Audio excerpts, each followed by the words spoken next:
ఈరోజు మనతో ఉన్నారు రామ్ మాధవ్ గారు. రామ్ మాధవ్ గారు doesn't need any introduction. One of the foremost thinkers, writers. So ఆర్ఎస్ఎస్లో సిద్ధాంతకర్తగా ఆర్ఎస్ఎస్ ఓవర్సీస్ డిపార్ట్మెంట్ చూస్తూ most probably he would have become the foreign minister. I think he will become, if not today, tomorrow. So Ram Madhav గారు మనతో ఉన్నారు. ఆయన అనేక పుస్తకాలు రాశారు, రెగ్యులర్గా న్యూస్ పేపర్స్లో కాలమ్నిస్ట్ కూడా. So he reads a lot, writes a lot, speaks a lot. Of course he thinks a lot also. So Ram Madhav గారి కొత్త పుస్తకం విడుదలైంది, new world, the 21st century world order in India అని. సో ఈ పుస్తకము నేను కూడా చదివాను. I think everybody who is interested in international relations, foreign policy మీరు చదవాల్సిన పుస్తకం. అంటే ఇండియా సివిలైజేషనల్ పాస్ట్ నుంచి ఇప్పుడు వస్తున్న, ఎమర్జ్ అవుతున్న మల్టీపోలార్ వరల్డ్ ఆర్డర్ వరకు he has traced the historical and contemporary background.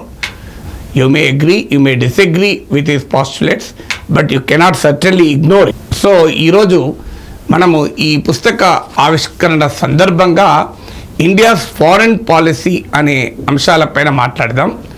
So చాలామందికి ఇంటర్వ్యూ అంటే అరుపులు కేకలు అనుకుంటారు. అది ఇంటర్వ్యూ లక్షణం కాదు. ఇంటర్వ్యూ లక్షణం రామ్ మాధవ్ గారిని నేను మార్చలేను, నన్ను రామ్ మాధవ్ గారు మార్చలేరు. ఒకరినొకరు మార్చుకోవడానికి ఇక్కడ కూర్చోలేదు. ఒకరికొకరు అభిప్రాయాలు పంచుకోవడానికి ఇక్కడ కూర్చున్నాం. It's a conversation, it's not a shouting match. So అందులో ఉండే పర్పస్, ఆబ్జెక్టివ్ ఏంటంటే make his opinions known to you. నా ఒపీనియన్ నేను చెప్తాను, రామ్ మాధవ్ గారు ఒపీనియన్ రామ్ మాధవ్ గారు చెప్తారు. వ్యూవర్ తన ఒపీనియన్ తను ఫామ్ చేసుకోవచ్చు. నమస్తే రామ్ మాధవ్ గారు. నమస్కారం అండి. రామ్ మాధవ్ గారు, first let us begin with this title of the book, new world. మీరు ఈ బుక్ టైటిల్ చూశాక నాకు very prominent Marxist thinker Antonio Gramsci అన్న పదాలు గుర్తొచ్చాయి. The world order is the world order dying, new order is yet to be born, are we passing through the age of monsters అని. అంటే పాత యుగం పోలేదు, కొత్త యుగం ఇంకా పూర్తిగా ఆవిష్కృతం కాలేదు. ఎందుకంటే వీఆర్ సీయింగ్ ద ట్రంప్లమసీ చూస్తున్నాం, ట్రంప్ టాంట్రమ్స్ చూస్తున్నాం, Russia Ukraine war, Israel Iran war, Israel Gaza war, Indo Pak conflict, geo political tension, geo economic tensions. ఇవి చూస్తున్నప్పుడు is it's really different. World ఆర్డర్లో ఏ రకమైతే hegemony, supremacy, ultimate national interest కొరకు world ఆర్డర్ను ఏమైనా చేయనియండి, ఆ పరిస్థితులు ఇప్పటికీ కొనసాగుతున్నాయి. How do you characterize, is it really new world? ధన్యవాదాలు నాగేశ్వర్ గారు. మీతో మాట్లాడాలంటే చాలా తయారీతో రావాలి, అందుకే చాలామంది మీ షోకి రావడానికి కూడా భయపడుతూ ఉండొచ్చు. బట్ నాకు చాలా ఆనందం వేస్తూ ఉంటుంది, ఎందుకంటే ఇక్కడ గంభీరమైన చర్చ మనం చేస్తాము. మీరు అన్నట్టుగా అరుపులు కేకలు, ఒకళ్ళ పాయింట్ని ఇంకొకళ్ళ మీద రుద్దే ప్రయత్నాలు కాకుండా ఒక జెన్యున్ ఇంటలెక్చువల్ కాన్వర్సేషన్కి మీరు ప్లాట్ఫామ్ క్రియేట్ చేశారు. మీకు చాలా ధన్యవాదాలు. గ్రామ్సీని నేను కూడా కొంత చదివాను. గ్రామ్సీ చెప్పిన మాట వాస్తవము. పాత వరల్డ్ ఆర్డర్, ఏ విధమైన ప్రపంచంలో మనము గత 70-75 సంవత్సరాలుగా జీవిస్తూ వచ్చామో ఆ వరల్డ్ ఆర్డర్లో పెద్ద మార్పు వస్తున్నది. మార్పును మనం అందరం చూస్తున్నాము.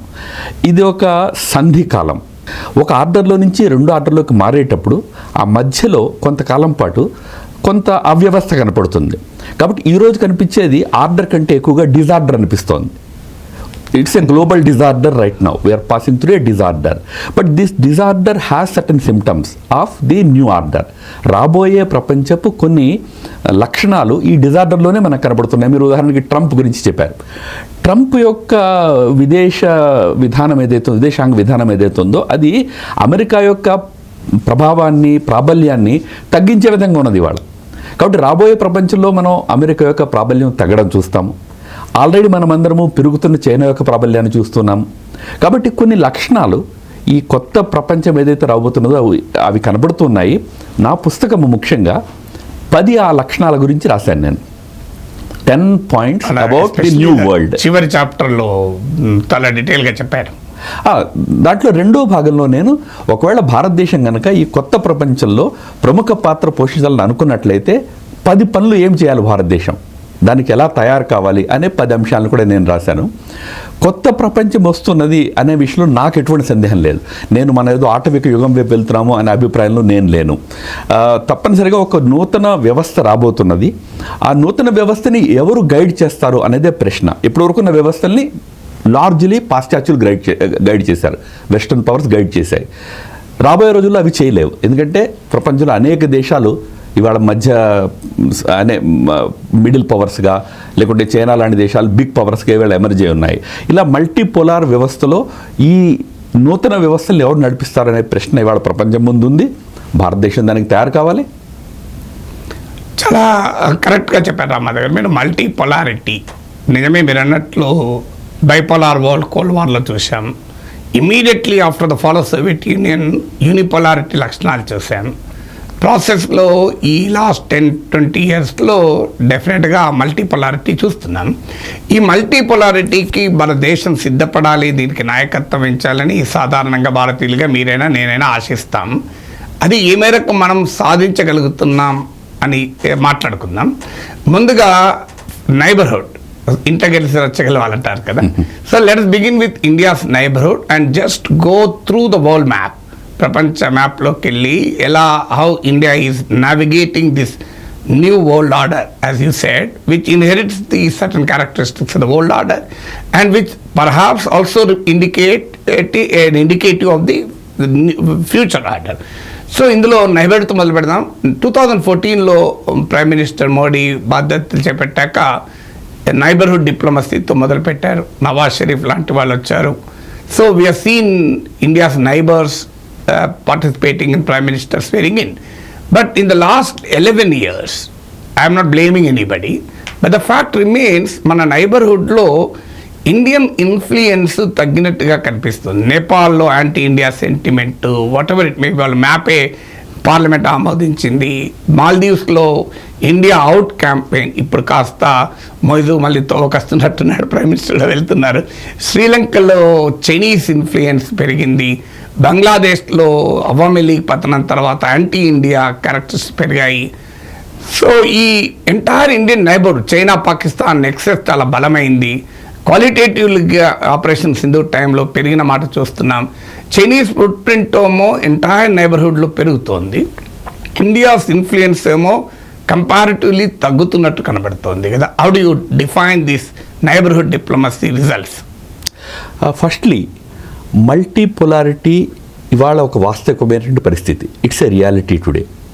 కానీ మల్టీపోలారిటీ అంటే దాని అర్థమే ఏమంటే, ప్రపంచంలో మీరు ఇందాక అన్నట్టుగా గత శతాబ్దంలో మనము బైపోలారిటీని చూసాము. 2 పెద్ద దేశాలు, వాటి అడుగు జడల్లో మిగతా దేశాలు, కొన్ని దేశాలు వాటికి బయట ఉండిపోయి నాన్ అలైన్డ్ మూవ్మెంట్ అని చెప్పి వాళ్ళు అటు ఇటు కాకుండా బయట ఉండిపోయిన పరిస్థితి చూసాం.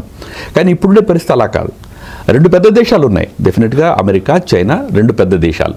కానీ వాటితో పాటుగా కొన్ని మిడిల్ పవర్స్ కూడా చాలా బలమైన శక్తులుగా ఎదిగాయి. రష్యా ఎదిగింది, టర్కీ ఎదిగింది, భారతదేశం స్వయంగా ఒక మెయిన్ పోల్గా ఎవరు ఎదుగుతున్నది. ఆఫ్రికాలో సౌత్ ఆఫ్రికా పెద్ద శక్తిగా మారింది. లాటిన్ అమెరికాలో బ్రెజిల్ పెద్ద శక్తిగా మారింది. ఇవాళ ఇట్లా అనేక దేశాలు బలమైన శక్తులుగా ఎదిగాయి. దాన్ని మనం మల్టీపోలారిటీ అంటున్నాం. అయితే ఈ మల్టీపోలారిటీ అర్థమే ఏమంటే, it will be a world of regional powers. అది మల్టీపోలారిటీ అంటే. కాబట్టి ఇండియా ముందుగా ఆ విషయాన్ని అర్థం చేసుకోవాలి. ఇవాళ గ్లోబల్ లీడర్ అనేవాడు ఎవడు ఉండడు. Regional leaders, it's actually A confluence of regional leaders. So దాని అర్థం ఏమంటే, మీరు ఇందాక ఆ మాట అన్నారు, ఇంటి గెలిచి రచ్చగలవాలని. ముందు మన రీజియన్లో భారతదేశము తన యొక్క ప్రభావాన్ని, తన యొక్క బలాన్ని ముందు చూపించుకోవాలి. ఆ ప్రయత్నాన్ని మీరు సరిగా చెప్పినట్టుగా, మీరు కరెక్ట్గా ఐడెంటిఫై చేసినట్టుగా, మోదీ గారి ప్రభుత్వం వచ్చిన తర్వాత మనం చాలా పెద్ద ఎత్తున ప్రారంభం చేశాం. అంతకుముందు పివి నరసింహారావు గారు ప్రధానమంత్రిగా ఉన్నప్పుడు మొట్టమొదటిసారిగా ఈ విషయాన్ని గుర్తించడం జరిగింది. ఆయన నరసింహారావు గారు తన ప్రభుత్వంలో లుక్ ఈస్ట్ పాలసీ అని తీసుకొచ్చారు. దాన్ని వాజ్పేయి గారు కూడా ముందుకు తీసుకెళ్లారు. లుక్ ఈస్ట్ పాలసీ అర్థం ఏమంటే, మనం ఎంతసేపు అమెరికా, యూరోప్ వైపే చూస్తున్నాము, కానీ మనం మన ఇమీడియట్ నైబర్హుడ్ ఉంది, మనకి ఎక్స్టెండెడ్ నైబర్హుడ్ మన తూర్పు వైపున ఉన్నది, అక్కడ కల్చరల్ సివిలైజేషన్ లింక్ ఉన్నది, దాంతో మన సంబంధాలు పెంచుకోవాలని ఆలోచన వారు మొదలుపెట్టారు. అయితే నాకు బాగా గుర్తు, it's actually a lighter comment made by Hillary Clinton. 2011లో ఆమె చెన్నైకి వచ్చింది. అబ్జర్వర్ రీసెర్చ్ ఫౌండేషన్ కార్యక్రమంలో మాట్లాడడానికి వచ్చి ఆమె ఏమందంటే, మీరు ఒక 20 ఏళ్లుగా లుకిస్ట్ పాలసీ అని పెట్టుకున్నారు, కానీ లుకిస్ట్ అంటే మీరు ఈస్ట్ వైపు చూస్తున్నారు తప్ప ఏం చేయట్లేదు, మీరు దాన్ని మార్చండి, దాన్ని యాక్టిస్ట్ చేయండి అని చెప్పింది ఆమె చెప్పిన తర్వాత 2014లో మనము ఆమె చెప్పిందని కాదు, జనరల్లీ ఒక రియలైజేషన్ వచ్చింది, మనం ఇంకా ఎక్కువ చేయాలి ఈ వైపున అని ఆలోచించి మోడీ గారి ప్రభుత్వం వచ్చిన తర్వాత ఈ యాక్టిస్ట్ పాలసీ అంటే మన నేబర్హుడ్, మనకి ఎక్స్టెండెడ్ నేబర్హుడ్ ఆసియాను, ఈస్ట్ ఏషియా ఈ వైపును వెళ్ళాలి అని ప్రయత్నం మొదలుపెట్టాము. దాంట్లో భాగంగా 2014లో ఆయన ప్రమాణ స్వీకారం చేసినప్పుడు మనము మన చుట్టుపక్కల దేశాలందరినీ పిలిచాము, సార్క్ దేశాలందరి యొక్క ప్రధానమంత్రుల్ని, రాష్ట్రపతుల్ని పిలిచాము. తర్వాత 2019లో ప్రమాణ స్వీకారం చేసినప్పుడు మీకు గుర్తుంటుంది, ఆసియాన్ దేశాల అధిపతులందరినీ మనం పిలిచాము. ఆ విధంగా ఈ ఇరుగు పొరుగున ఉన్నటువంటి దేశాల పట్ల మన దృష్టి పెంచాలి, భారతదేశానికి రియల్ ప్లేయింగ్ గ్రౌండ్ ఇది అనే రియలైజేషన్ గవర్నమెంట్లో ఉన్నది. అయితే మీరు అన్న పాయింట్లో ఒకటే నేను చెప్తా, మనము ఉన్న జియోగ్రాఫికల్ రీజన్లో మనకు ఒక కాంపిటీటర్ ఉన్నది, అది చైనా.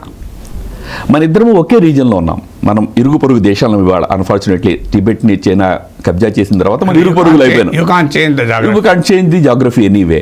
సో ఇవాళ మన ఈ రెండు దేశాలు బలమైన దేశాలు, రెండింటి యొక్క రీజన్ ఒకటే, ఒకే రీజన్లో ప్రభావం కోసం రెండు దేశాలు ప్రయత్నం చేస్తూ ఉన్నాయి. ఆ ప్రయత్నాల్లో ఒక్కొక్కసారి మన పొరుగు నుండే పాలిటిక్స్లో మార్పులు రావచ్చు. మీరు కొన్ని దేశాలు ఉదాహరణలు ఇచ్చారు, మీరే చెప్పారు. అంటే మాల్దీవ్స్ సంవత్సరం క్రితం ఒక విధంగా వ్యవహరించింది, సంవత్సరం తర్వాత ఇవాళ ప్రధానమంత్రి గారిని పిలిచారు, ప్రధానమంత్రి గారు నెక్స్ట్ వీక్ మాల్దీవ్స్ వెళ్తూ ఉన్నారు, మళ్ళీ మన సంబంధాలు బాగవుతున్నాయి. ఈ కొద్దిగా అప్స్ అండ్ డౌన్స్ ఉంటాయి. కానీ భారతదేశపు నీతి విధానం వరకు ఎంతవరకు అయితే మీరు పరిశీలిస్తే ఇవాళ మనము ఈ నేబర్హుడ్ అండ్ ఎక్స్టెండెడ్ నేబర్హుడ్, దాన్ని నేను మా భాషలో ఇండియన్ ఓషన్ రీజియన్ అంటాము. ఇండియన్ ఓషన్ రీజియన్ మన మెయిన్ రీజియన్ అనే ఒక రియలైజేషన్ ప్రభుత్వానికి ఉన్నది. ఇక్కడ బలమైన శక్తిగా ఎదగాలి. అప్స్ అండ్ డౌన్స్ నేను ఒప్పుకుంటున్నా, మీరు అన్న మాట వాస్తవము, కానీ అది సహజము. అంటే ఎప్పుడైనా ఉదాహరణకి నేను ఊరికే హైపోథెటికల్గా చెప్తా, మనతో నేపాల్ మంచి సంబంధాలు ఉన్నాయనుకోండి, అప్పుడు చైనాలో కూడా ఇదే ప్రశ్న వస్తుంది కదా, చూడండి నేపాల్ భారతదేశం దగ్గరైపోయింది కాబట్టి మన ప్రభావం తగ్గుతుంది. మన దేశానికి రిజల్ట్ రానప్పుడు మనకు ఆవేదన, చైనా వాడు బాధ వాడు పడతాడు. కరెక్ట్. కాబట్టి ఈ కాంపిటీషన్ ఉంటుందనేది గుర్తుపెట్టుకోవాలంటున్నాను. అంటే మనం ఒకప్పుడు ప్రభుత్వ విధానాల్ని పరిశీలిస్తున్నప్పుడు, విశ్లేషిస్తున్నప్పుడు we are living in a very highly competitive region. ఇందులో మన ప్రయత్నం గట్టిగా చేయాలి. ఒక్కొక్కసారి ప్రభుత్వాలు అటు ఇటు అవుతుండొచ్చు పొరుగున. అంటే మీరు అన్నారు ప్రయత్నం అయితే చేయాలి, కానీ ఫలితాలు చూస్తే యాజ్ ఆఫ్ టుడే మీరు ఈ రీజన్లో మీరు మాట్లాడినారు, మా ప్రభుత్వానికి కూడా రీజన్లో చాలా ప్రామినెంట్ రోల్ ప్లే చేయాలని. ఇంట్రెస్టింగ్ ఏంటంటే ఆపరేషన్ సింధూర్ తర్వాత మన మల్టీ పార్టీ డిప్లొమసీలో ప్రపంచమంతా మన ఎంపీలు తిరిగాడు. I don't think our MPs have gone to any of these countries. So మన చుట్టూ ఉన్న నైబర్హుడ్లో ఎక్కడికి వెళ్ళలే. సో మీరన్న దానికి ఇక్కడ జరుగుతున్న దానికి కంప్లీట్ డిఫరెంట్ కనబడలేదా? అంటే నేబర్హుడ్లో దేశాలతో మన ప్రభుత్వం వైపు నుంచి మాట్లాడడం జరిగింది, విదేశ మంత్రులతోటి ఫోన్లో మాట్లాడడం జరిగింది. పర్యటనలో మల్టీ పార్టీ డెలిగేషన్లు ఇమీడియట్ నేబర్హుడ్లో వెళ్ళాలి, దేశాలకు వెళ్ళకపోవడం, అది వన్ కెన్ పాయింట్ అవుట్. నేను దాన్ని కన్స్ట్రక్టివ్ సజెషన్, ఆ కన్స్ట్రక్టివ్ క్రిటిసిజంగానే నేను తీసుకుంటా. కానీ ఏదైతే రిజల్ట్ వరకు ఆపరేషన్ సింధూర్ తర్వాత జరిగిన ఫలితాల విషయంలో చర్చించినట్లయితే, అంటే will come back to that. Operation Sindoor తర్వాత డిప్లొమసీ, ఇక్కడ మీరు అంటే what BJP believes in theory and government practices. Tibet కబ్జా అన్నారు. I don't think that is the official stand of Government of India. Government of India still consider Tibet and Taiwan as part of China. I am telling Narendra Modi government. I am not talking about Government of India. Still considers Tibet and Taiwan as part of China. తప్ప one China పాలసీకి కట్టుబడి ఉన్నాము మనము as of today. I think తప్పకుండా one China పాలసీకి మనం కట్టుబడి ఉన్నాము. బట్ హిస్టారికల్లీ ఇది ఫ్యాక్ట్ కూడా, 1950 నుంచి మొదలుపెట్టి 1960 మధ్యలో ఒక 10 సంవత్సరాల కాలంలో చైనా పూర్తిగా టిబెట్ని తన కంట్రోల్లోకి తెచ్చుకున్నది. అదే సమయంలో దలైలామా అక్కడి నుంచి తన 1,00,000 మంది అనుచరులతో భారతదేశానికి వచ్చారు. ఇది కూడా హిస్టారికల్లీ అంతే ఫ్యాక్ట్.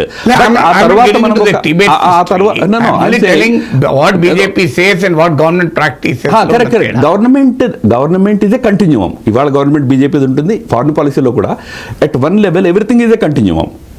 నెహ్రూ గారి విధానము ఇవాళ కూడా కొన్ని విషయాల్లో ఫాలో అవుతాం మనం.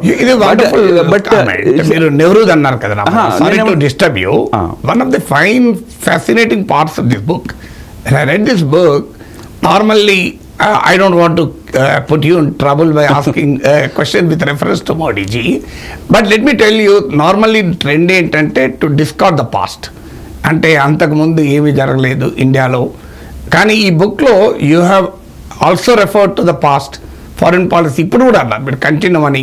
PV Narasimha Rao is a Congress government, మీరు నరసింహారావు అన్నారు కాంగ్రెస్ గవర్నమెంట్ అవునన్నా కాదన్నా, వాళ్ళు అనుసరించిన లుక్ ఈస్ట్ పాలసీ కంటిన్యూషన్ అన్నారు.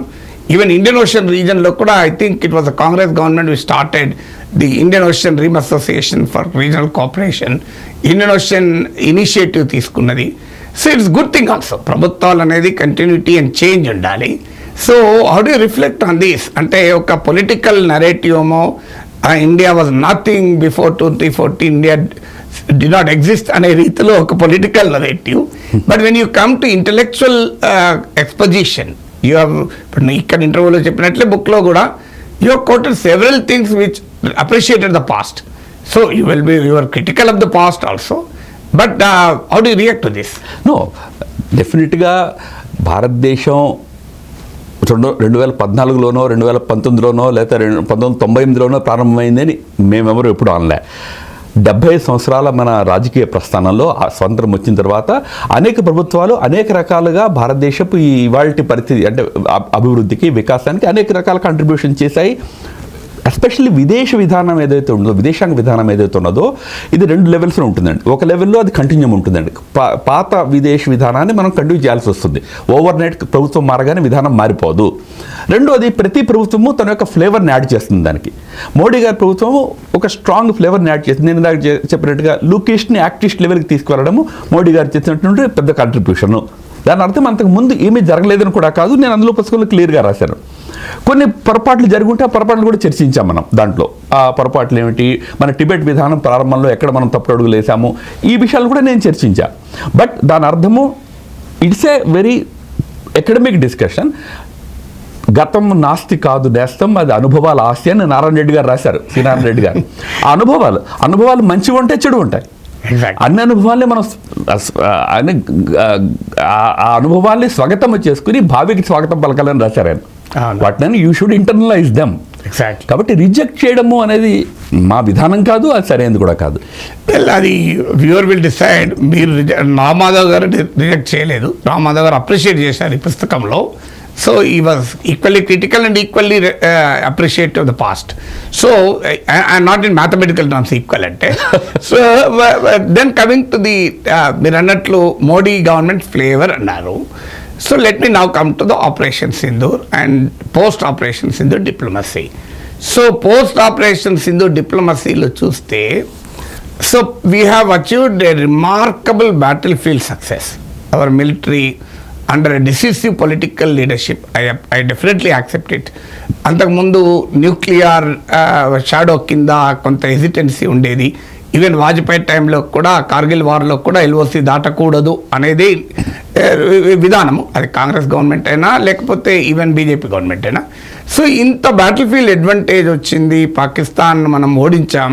కానీ డిప్లొమసీలో చూస్తే ఒక బాధతో చెప్పేది ఏంటంటే, సో మనకు అమెరికా సపోర్ట్ చేస్తుంది అనుకున్నాం, కానీ అమెరికా షోన్ ఇట్స్ డిప్లిసిటీ.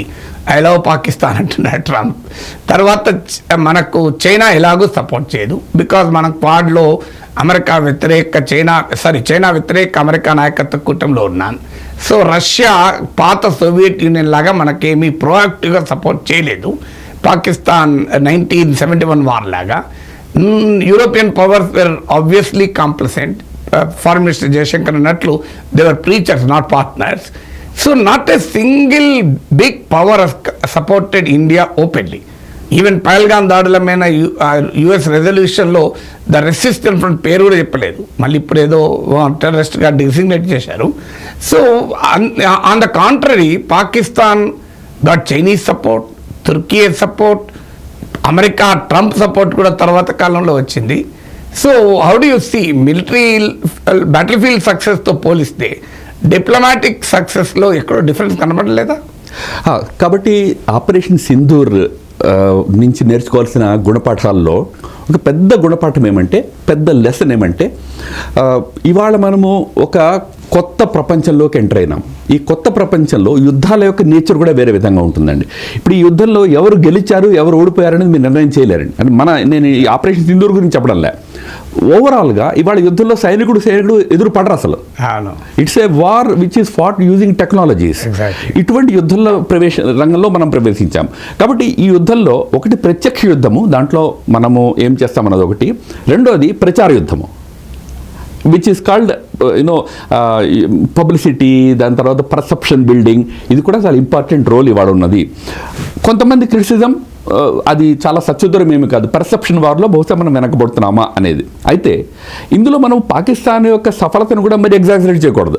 కొంతమంది పాకిస్తాన్కి చాలా మంచి ఒపీనియన్ వచ్చింది అంటున్నారు, అది చాలా తప్పు. అది ఎక్కడా లేదు, ప్రపంచంలో ఎక్కడా పాకిస్తాన్కి సంబంధం లేదు. బట్ ఇవాళ వరల్డ్ ఏమంటే సో ఇండియన్ సక్సెస్ నేను చెప్తున్నా. ఇవాళ పాకిస్తాన్ వైపు 2 దేశాలు ఎప్పుడు నిలబడున్నాయి, చైనా, టర్కీ. ఈసారి వాళ్ళతో నిలబడింది, మనతో ఇజ్రాయెల్ నిలబడింది. ఇజ్రాయెల్ ఓపెన్గా పాకిస్తాన్కి వ్యతిరేకంగా స్టేట్మెంట్ ఇచ్చింది. బట్ బియాండ్ దట్ మన ఎంపీలు ప్రపంచంలో అనేక దేశాలకు వెళితే అన్ని దగ్గరలా టెర్రరిజంకి భారతదేశం ఎలా విక్టిమ్ అవుతున్నది, దీని విషయంలో అందరి యొక్క సమర్థన భారతదేశానికి వచ్చింది. అయితే ఎక్స్పెక్టేషన్ ఏంటి మన అందరిది, వాళ్ళు పాకిస్తాన్ని దోషిగా నిలబట్టలేదు కదా. నాగేశ్వర గారు మిమ్మల్ని ఒక ప్రశ్న అడుగుతా 2008లో ముంబై అటాక్స్ జరిగాయి. ముంబై అటాక్స్ తర్వాత ఎన్ని దేశాలు పాకిస్తాన్ని దోషి అని చెప్పి నాకు చెప్పండి. అది డౌట్ లేదు ఎవరు. కాబట్టి మనం అర్థం చేసుకోవాలి జియో పాలిటిక్స్లో పెద్ద దేశాల్లో సడన్గా ఎవరు నిలబడి నువ్వు దోషివి అని అన్నారు, దాని అర్థం వాళ్ళని సమర్థిస్తున్నారని కాదు, మనం అర్థం చేసుకోవాలి. సో వేరైనా న్యూ జియో పాలిటిక్స్ ప్రతి కంట్రీ తన ఇంట్రెస్ట్ని చూసుకుంటుంది. నేను మీకు ఒకరికి ముందుకెళ్ళి ఇంకో విషయం చెప్తా ఉన్నా, విచ్ గోస్ ఎగ్నిస్ట్ అది. యాక్చువల్లీ 2021-22లో security council non permanent member చైర్మన్షిప్ భారతదేశానికి వచ్చింది. అప్పుడు ఓటింగ్ జరిగినప్పుడు 193 దేశాలు మెంబర్ కంట్రీస్ ఉంటే 184 దేశాలు మనకి సపోర్ట్ చేశాయి. మొన్న 10 రోజుల క్రితం పాకిస్తాన్ ఆ చైర్మన్షిప్ కంటెస్ట్ చేస్తే 193 కంట్రీల్లో 182 కంట్రీలు సపోర్ట్ చేశాయి. ఎందుకైంది? ఎందుకంటే that is the geo politics today. Countries Asia నుంచి ఒకే దేశం నిలబడుతుంది, పాకిస్తాన్ నిలబడింది, అయితే సపోర్ట్ చేయాలి, లేకపోతే వాకౌట్ చేయాలి. మనం వాకౌట్ చేశాము, కంట్రీలు చేస్తే సపోర్ట్. చలో ఆసియా నుంచి మనకి ఒక కంట్రీకి సపోర్ట్ చేయాలి కాబట్టి దాన్ని పాకిస్తాన్ యొక్క దుష్ట రాజకీయాలను కానీ దుశ్చరిత్రను కానీ సపోర్ట్ చేసినా అనుకోవడానికి వీలు లేదు. మనము మన ప్రయత్నం చేశాము, టెర్రరిజం పట్ల ఒక అభిప్రాయాన్ని నిర్మాణం చేసే ప్రయత్నం చేశాము. 2008 నుంచి చేస్తున్నాం. 2008 ఇన్సిడెంట్లో అయితే మనము పూర్తి ఎవిడెన్స్ ఇచ్చామండి, ఆడియో ఎవిడెన్స్ ఇచ్చాము, మొత్తం ఇచ్చాము. ఇచ్చిన కారణంగా FATF పాకిస్తాన్ వెంటబడింది. కానీ పాకిస్తాన్ దోషి అని ఏ దేశం నిలబడి గట్టిగా చెప్పలే. That is the geo politics. We have to understand. That's another lesson from operation Sindoor. అంటే మీరు ఇంట్రెస్టింగ్ పాయింట్ చెప్పారు రామదార్ యుద్ధం గురించి. I read your article in Indian express where you quoted a Chinese scholar how to win a war without fighting the war. So కొంత మన main stream discussion నుంచి కాస్త ఉంటే can you explain that? So ఎందుకంటే China గురించి నేను చెప్తే వేరే రామ్ మాధవ్ చెప్తే ఎవరు చైనా ఏజెంట్ అని అనలేరు కదా. సో సున్ త్జు 2000 సంవత్సరాల క్రితానికి చెందిన ఒక మిలిటరీ స్ట్రాటజిస్ట్ చైనాలో. కాబట్టి ఆయన గురించి మాట్లాడుకోవడము చైనా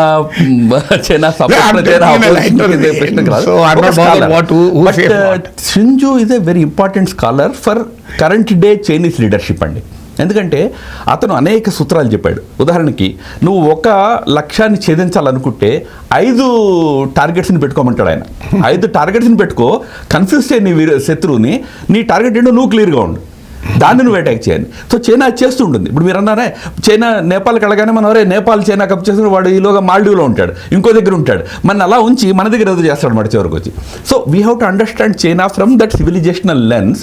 ఆ ఉద్దేశంలో సున్ త్జు ఒక మాట చెప్పాడు, winnowing wars without waging battles is the real war strategy అంటాడు ఆయన. నువ్వు యుద్ధాన్ని గెలవాలి కానీ నిజంగా నువ్వు ఫీల్డ్ యుద్ధం చేయకూడదని. చైనా అందులో చాలా మాస్టరీ చేసింది. చైనా ఏం చేస్తుంది, ఇతర దేశాలను వాడుకుంటుంది. ఇప్పుడు పాకిస్తాన్ని వాడుకుంటుంది మనకి ఎగ్నిస్ట్గా. పాకిస్తాన్ మనతో యుద్ధం చేసిందంటే మొన్న 4 రోజులు చైనా టెక్నాలజీని యూజ్ చేసుకుని చేసింది. ఎందుకు టర్కీ కూడా ఇంపోర్ట్ చేసుకున్న ఆర్మ్స్ లో 81%. సో చైనా యొక్క స్ట్రాటజీ ఆ విధంగా ఉంటుంది, మనం జాగ్రత్తగా ఉండాలా.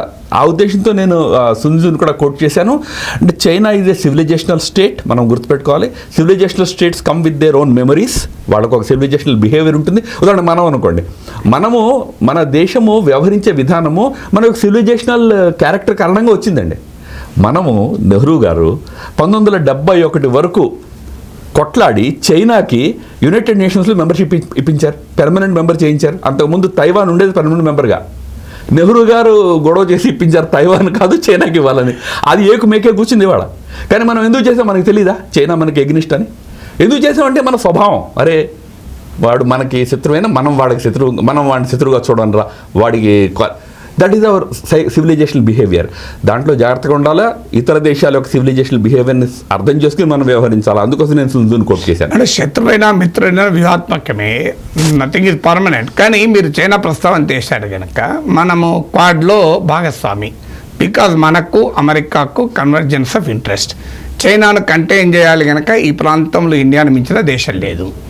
మనకు కూడా చైనాతో we have a serious border disputes కనుక we have our own threat perception of China. So అందువల్ల ఆ కన్వర్జెన్స్ వల్ల క్వాడ్లో చేరాం. కానీ unfortunately quad not even name Pakistan. So Pakistan amount it has benefited both from China and United states. US నుంచి F-16 package తెచ్చుకుంది, world bank loan, IMF లోను అన్నీ తెచ్చుకుంది. China నుంచి benefit పొందింది. మనం ఎలాగూ చైనా మనం సపోర్ట్ చేయదు ఫర్ హిస్టారికల్ రీజన్సే కావచ్చు, మనం యాంటీ చైనా కూటమిలో ఉన్నామన్న వాళ్ళ కోపమే కావచ్చు, మనం పోటీ కావచ్చు. I'm not getting that debate. కానీ మనమేమో అటు చైనా నుంచి మనకు రాదు, ఎలాగూ అమెరికా సహాయం చేయలేదు. క్వాడ్లో చేరి మనం అల్టిమేట్గా సాధించింది ఏంటి? Pakistan benefited from the both. కనుక క్వాడ్లో మనం ఎందుకున్నాం అనేది ముందుగా మనం సరిగ్గా అర్థం చేసుకోవాలి. క్వాడ్లో మనం ఎందుకున్నామంటే చైనాని కంటైన్ చేయాలి అనే సింగిల్ పాయింట్ ఎజెండాతో క్వాడ్లో లేమండి. క్వాడ్లో మనం ఎందుకు ఉన్నామంటే ఈ క్వాడ్ ఏ రీజియన్ అయితే మెయిన్గా ఫోకస్ చేసి పనిచేస్తున్నదో ఇండో పసిఫిక్ రీజియన్, ఇది ఇవాళ ప్రపంచపు ట్రేడ్ కామర్స్కి lifeline. 80% of the world trade passes through this region. మన ఇంట్రెస్ట్ కూడా 95% ఇవాళ ఇండో పసిఫిక్ రీజియన్ మీద డిపెండ్ అయి ఉన్నది. ఈ రీజియన్ని పీస్ఫుల్గా ఉంచాలంటే చైనా యొక్క డామినేషన్ ప్లస్ నార్మల్ ఈ రీజియన్లో ఎటువంటి కాన్ఫ్లిక్ట్ లేకుండా చూడాలంటే ఇండియా ఇతర దేశాలతో కలిసి పనిచేయాలి. ఆ ఉద్దేశంతో మనము క్వాడ్లో చేరాము. క్వాడ్లో చేరినప్పుడు మనం స్పష్టంగా ఒక మాట చెప్పాం. క్వాడ్లో అమెరికా నీతి ఏమంటే FOIP అంటారు వాళ్ళు, free and open Indo Pacific. అది క్వాడ్ వాళ్ళ యొక్క లక్ష్యం. ఎందుకు Quad? Free and open Indo Pacific. మనం ఏం చెప్పామంటే నువ్వు ఇంకొక చేర్చమన్నాం, free open and inclusive Indo Pacific. Inclusive అంటే మనం ఎవరికి ఎగ్నిస్ట్గా ఈ గ్రూప్ చేయడంలే, ఎవరెవరైతే ఫ్రీ అండ్ ఓపెన్గా ఉంచాలని మనతో రావడానికి సిద్ధంగా ఉన్నారో, ఇవి చైనా తయారైంది అనుకోండి, వాళ్ళు కూడా రావచ్చు. మనం అందరము కలిసి ఈ రీజియన్ని పీస్ఫుల్గా ఉంచాలి, అందుకోసం మనం ఉన్నాము. దానికి మనకి మన పొరుగు దేశాలకు ఉండే జియో పొలిటిక్స్ సంబంధం లేదు.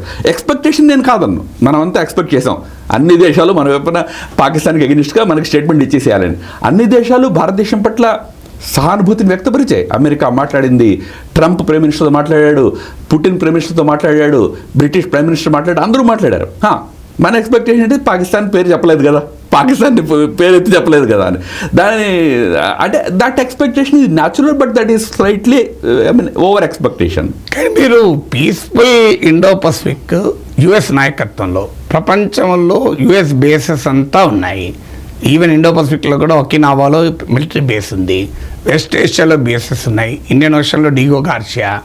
ప్రపంచమంతా మిలిటరీ బేసెస్ పెట్టుకొని ప్రపంచంలో మిలిటరీ సుప్రమసీ కలిగి సుదూర ప్రాంతాల్లో కూడా జోక్యం చేసుకుని యుద్ధాలు చేసే అమెరికా నాయకత్వంలోనూ ఆ మాటకైతే ఎనీ అగ్రరాజ్యం వాళ్ళ ఇంట్రెస్ట్లీ are hegemonic. There is a fundamental difference between US interest, strategic interest, Indian strategic interest. మనది హెజమనిక్ కాదు, మనం చిన్న చిన్న దేశాల మీద కూడా ఏనాడు ఆక్రమించలేదు. మీరు అన్నట్లయితే మన సివిలైజేషనల్ క్యారెక్టర్ కూడా కాదు. కానీ how do we achieve peaceful Indo Pacific with American intentions? America intentions అందరికీ తెలుసు ప్రపంచంలో ఎక్కడైనా. మీరు America is a great country, civil society is great, technology great. కానీ అమెరికన్ స్టేట్ ఫారిన్ పాలసీ చూసుకుంటే ప్రపంచంలో they love Asim Munirs, they love Saudi sheikhs, they love dictators, all they love, they don't love democratic leaders. Narendra మోడీకి visa ఇవ్వమంటారు కానీ పర్వేజ్ ముషరఫ్కి visa ఇస్తారు. అందువల్ల how can you achieve peace under the leadership of United States? So first విషయం ఏమంటే క్వాడ్లో ఏదో ఒక దేశం యొక్క లీడర్షిప్లో మనం పనిచేస్తున్నాము అనేది తప్పుడు అండర్స్టాండింగ్ క్వాడ్ గురించి. క్వాడ్ 4 దేశాల కూటమి, 4 దేశాలు కూడా లీడర్లే అందులో. ఎవరో ఒక దేశము చెప్పినట్టుగా అందరూ నడుస్తారు. నేను చెప్పాను కదా మీకు, అమెరికా FOIP అంటే మనం చెప్పాను FOIP we don't agree, we agree for only FOIIP. మనము ప్రపోజ్ చేశాము ఆసియాన్ సెంట్రాలిటీ ఇన్ క్వాడ్. కాబట్టి ఇది ఏదో అమెరికా నడిపేస్తోంది అని మీరు అన్నమాట వాస్తవం. అమెరికాకి వాళ్ళ బేసెస్ ఉన్నాయి, చైనాకి వాళ్ళ బేసెస్ ఉన్నాయి ఇండియన్ ఓషన్లో. వాళ్ళు నెంబర్ ఆఫ్ పోర్ట్స్ కట్టుకుని కూర్చుని ఉన్నారు. ఇవాళ మన పొరుగున పాకిస్తాన్ ఇతర దగ్గర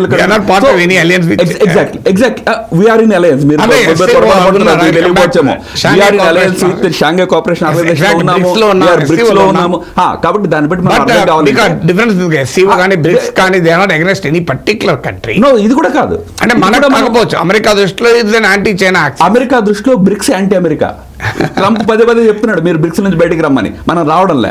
కాబట్టి మీరు ఒక విషయం అర్థం చేసుకోండి, డిప్లొమసీ యొక్క ప్రాథమిక సూత్రం ఏంటంటే, ఇది ఫండమెంటల్. నేను I'm student of international relations.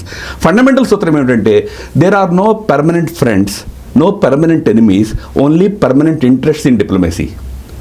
National interest, next permanent interest of a country. అది గ్లోబల్ ఇంట్రెస్ట్ మనం ఆలోచించినట్టు కావచ్చు, మన నేషనల్ ఇంట్రెస్ట్ కావచ్చు.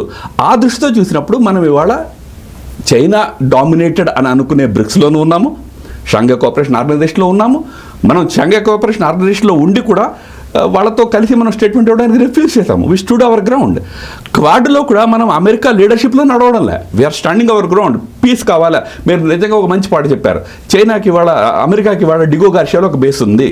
అది extreme south western Indian ocean. అది ఎక్స్ట్రీమ్ పసిఫిక్, ఈస్టర్న్ పసిఫిక్ లోపల ఒకినవా బేస్ ఉంది. మధ్యలో ఎక్కడ వాళ్ళకి బేస్ లేదండి. ఇవాళ అమెరికన్స్ ఏమంటే ఇండియా బేస్ ఇస్తుందని అడుగుతున్నారండి. We are not committing. కాన్ఫ్లిక్ట్లో మనం we are not there for conflict. Peace కోసం మనం ఉన్నాము. క్వాడ్ అయినా, బ్రిక్స్ అయినా, షాంఘై కోఆపరేషన్ ఆర్గనైజేషన్ అయినా పీస్ కోసం మనం పనిచేస్తాము. కానీ ఇంట్రెస్టింగ్ థింగ్, మీరు షాంఘై కోఆపరేషన్ ప్రస్తావించారు కనుక SCOము ఇరాన్ పైన ఇజ్రాయెల్ అటాక్ను ఖండించింది. అఫ్కోర్స్ పాకిస్తాన్ ఆ అంశం కూడా ఉంది. బ్రిక్స్ ఏమో ఇజ్రాయెల్ అటాక్ అని ఇరాన్ ఖండించింది. కానీ అక్కడ మనం వీ యాక్సెప్టెడ్ ఇట్. SCOలో we did not accept it.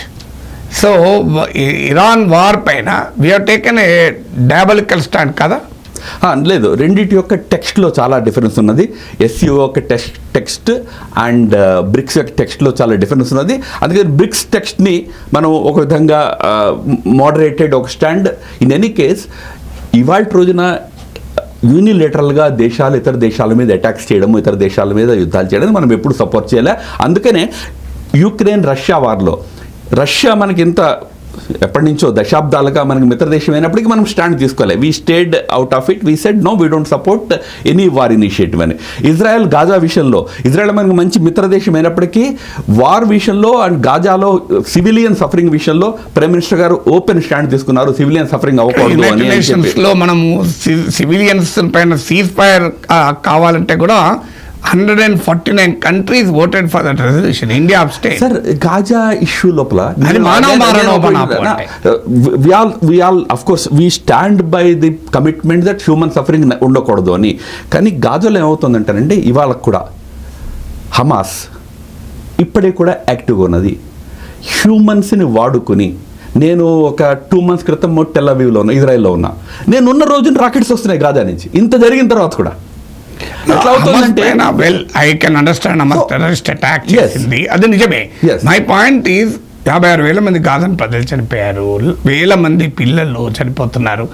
So countries like Japan, countries like Germany, France, American allies, ఇవన్నీ అందరూ they are not even Islamic country. I'm not talking about Saudi Arabia.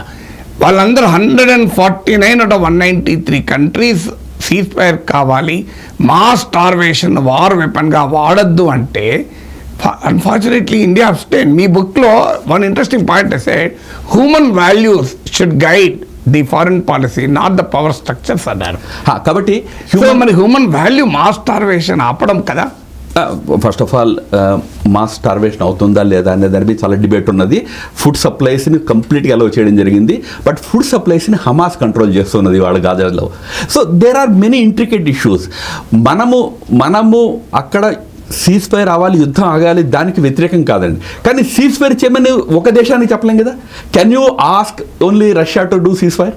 Can you ask only Ukraine to do cease fire? Can you ask only Iran to do cease fire? So if United nations effort is to tell Israel you stop war, but అవతల నుంచి రాకెట్లు వస్తూ ఉంటాయి, అది ఎట్లా నడుస్తుంది? కాబట్టి United nations కానివ్వండి, ఇతర దగ్గర కానివ్వండి, మనం తీసుకుంటున్నటువంటి నిర్ణయాలు ఏవైతే ఉన్నాయో అవి వ్యావహారికమైన నిర్ణయాలు తీసుకుంటున్నాము, కేవలం రొమాంటిక్ నిర్ణయాలు కాదు. మనం పీస్తో నిలబడ్డాము, 40 పైన రెజల్యూషన్స్ చేసినట్టు యూఎన్. మీరు ఒక రెజల్యూషన్ గురించి నన్ను అడుగుతున్నారు. More than 40 resolutions for past. ఏం జరిగింది చెప్పండి నాకు ఇవాళ వరకు? ఎవరు ఆపారు యుద్ధం?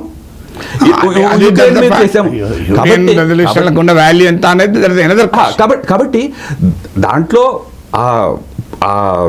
కాంటెక్స్ట్ ఆధారంగా కొన్ని నిర్ణయాలు ప్రభుత్వం తీసుకున్నప్పుడు there can be opinions. You may have the opinion that on humanitarian notes we should support it. But ఒక దేశానికి మనం డిక్టేట్ చేయగలమా? రెండో వైపున ఉన్నటువంటి హమాస్ లాంటి టెర్రరిస్ట్ ఆర్గనైజేషన్ తను ఆయుధాలను వదిలిపెట్టి ఆ హింసను వదిలిపెట్టడానికి సిద్ధం కానంత వరకు ఒకే దేశానికి మనం చెప్పగలమా? If somebody would have told that to us in operation Sindoor time, మనం ఎలా రియాక్ట్ అయ్యేవాళ్ళం? మీకు చెప్పుంటారు మీరు సీజ్ ఫైర్ చేయండి అంటే. ఇప్పుడు అదే జరిగింది కదా. ఇప్పుడు మనము యూరోప్కి వెళ్ళి we want partners not preachers అన్నాం. We were preacher in Israel Iran conflict, we were preacher in US-Iran conflict, we were not even preacher in Israel Gaza issue. So మనమే చెప్పిన సిద్ధాంతమే కదా, we want partners not preachers. India ఎక్కడ preach చేయలేదండి. India took a principled stand. ఒకటి Iran president phone చేసి deescalate చేయండి అన్నాం. ఒకవైపు వాడు ఇజ్రాయెల్ అమెరికా వాడు ఇద్దరికి చెప్పాం. ఇద్దరికి అంటే మా వ్యూ ఇది అని చెప్పాము తప్పితే మనము యాక్చువల్గా ప్రీచ్ చేస్తున్న వాళ్ళు ప్రీచ్ ఒకటి చేస్తున్నారు, ప్రాక్టీస్ ఒకటి చేస్తున్నారు. మీరు see what Xi Jinping says all the time. మేమేమి లేము, అసలు ఎట్లా లేము. లుక్ ఎట్ ట్రంప్ అంటే ప్రపంచ రాజకీయాలను అర్థం చేసుకోవాలి. నేను అదే అంటున్నా, మన పెద్ద ప్రాబ్లం ఏంటి నాగేశ్వర గారు చెప్పిన, మీరు అందరూ ఒక రొమాంటిక్ దునియాలో జీవిస్తుంటారు. రొమాంటిసిజం, అరే మనం ఇక్కడికి వచ్చేటప్పుడు మన సంస్కృతి గుర్తొస్తూ ఉంటుంది. రియలిస్టిక్ గా ఉండాలి. జయశంకర్ యూరోప్ అదే చెప్పాడు, రియలిస్టిక్ గా ఉండండి, మీ ఇష్యూస్ని మా నెత్తి మీద వద్దకండి. మా ఇష్యూ మీరు ఎందాక అన్నారు, పాకిస్తాన్ ఇండియా ఇష్యూ వచ్చింది, ఒక యూరోపియన్ దేశం నిలబడదు, కానీ యూక్రెయిన్లో ఇండియా నిలబడాలంటే Jaishankar told. Jaishankar said Europe issues global issues, కానీ ఇండియా ఇష్యూస్ గ్లోబల్ కావు. సో అది మన stand. We are not preaching to anybody, we are standing by certain principles. Coming to this Russia Ukraine war, ఒక స్టేజ్లో ఇండియానే మీడియేట్ చేస్తుందా అనే స్టేజ్ వరకు కూడా వచ్చాం. Our Prime Minister went to Russia, our Prime Minister went to Ukraine. This is not the era of war అని పుటిన్కు face మీద చెప్పారు Modi. That became a global news, world వైడ్గా పెద్ద అటెన్షను. కానీ slowly we are lose the initiative. Saudi Arabia, Turkey ఇలాంటి దేశాలు తీసేసుకున్నాయి. So ఇక ఈ ఇరాన్ ఇష్యూ పైన అయితే ఇండియా ఆల్మోస్ట్ పెద్ద రోల్ ఏమీ లేదు. సో గాజా విషయంలో మన రోల్ లేదు. We want to be a global power. Can a global power be intransigent to such issues? చాలా జాగ్రత్తగా ఉండాలి. నేను అందుకే చెప్పాను మీకు ఇందాక, ఇవాల్టి యుద్ధాలు, ఈ సంధి సమయంలో వస్తున్న యుద్ధాల విషయంలో చాలా జాగ్రత్తగా ఉండాలి. మన ప్రభుత్వం సరైన విధానాన్ని అనుసరిస్తున్నది. హిందీలో ఒక సేయింగ్ ఉంటుంది, షేర్ కా పూంచ్నే పకడ్నా అని. అంటే పులి యొక్క తోక పట్టుకోకూడదండి, దాన్ని ఆపేద్దామని. దాన్ని మీరు ఆపలేరు ఎలాగైనా.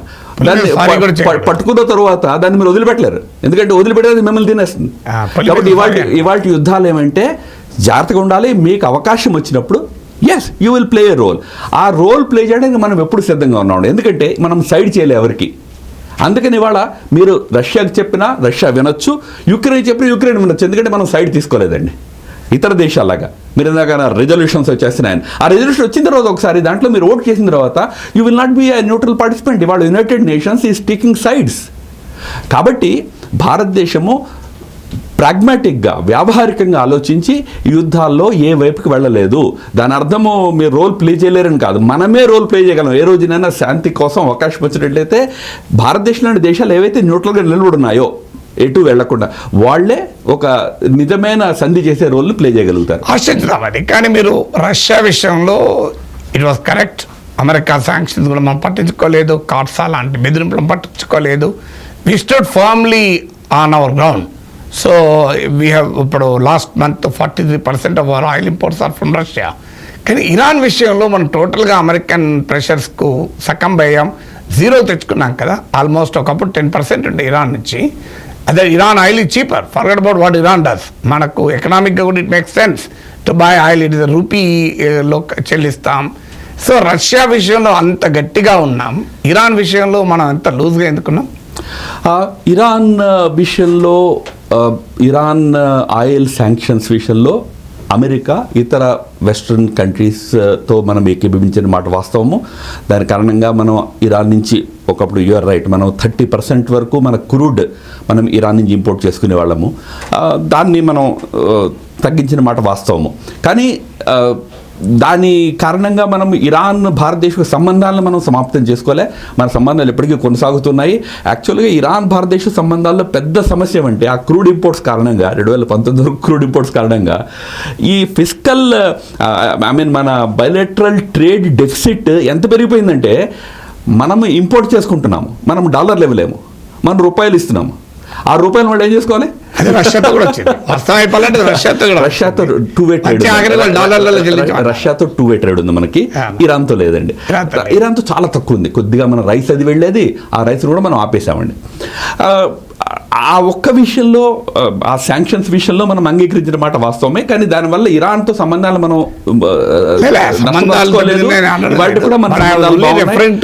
బైలాటరల్ ట్రేడ్ ఉన్నది రెండు దేశాల. దాంట్లో డౌట్ లేదు. I'm only referent to the paradox.